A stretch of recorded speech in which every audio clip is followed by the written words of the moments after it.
এই মুহূর্তে চরম সংঘর্ষ বেজে গেছে নির্বাচন কমিশনের সামনে দিয়ে, যারা ব্যারিকেড ভেঙে অলরেডি ভিতরে ঢোকার চেষ্টা করতেছে। পুলিশ প্রশাসন কোনোভাবেই বাধা দিতে পারলো না, তারা বিপদের মধ্যে পড়ে গেছে। দেখা যাক, অনেক প্রোটোকল নিয়ে অপেক্ষায় আছে অসংখ্য পুলিশ প্রশাসন।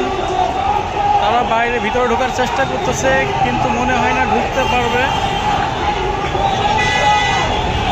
পুলিশ নীরবতা ভূমিকা পালন করতেছে, কোনো রকম কোনো উচ্ছেদ অভিযান তারা করছে না, কোনো লাঠিচাটা করছে না, নীরবতা ভূমিকা পালন করতেছে। গেটের সামনে অসংখ্য পুলিশ দাঁড়িয়ে আছে, যারা এখন পর্যন্ত কোনো ভূমিকা নেন নাই।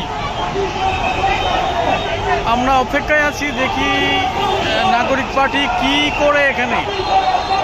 তারা নির্বাচন অফিসের সামনে ঘেরাও শুরু করছে, অলরেডি ব্যারিকেড ভেঙে ওরা গেটের সামনে চলে আসছে, গেট ভাঙার চেষ্টা করছে। অসংখ্য সাংবাদিক এবং ইউটিউবাররা সামনে অপেক্ষা করতেছে, ভিডিও করতেছে, সেই সাথে আমিও। দেখা যাক এরপরে কি নিউজ আসে, দেখতে থাকুন।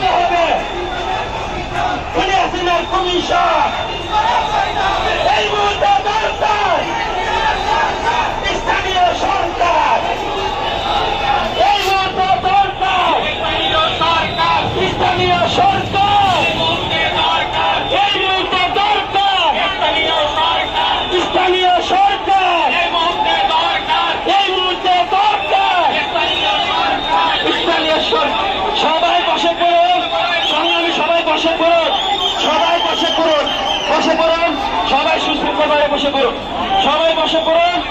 সবাইকে বসতে হবে, সবাইকে বসতে হবে, সবাইকে বসতে হবে। চলো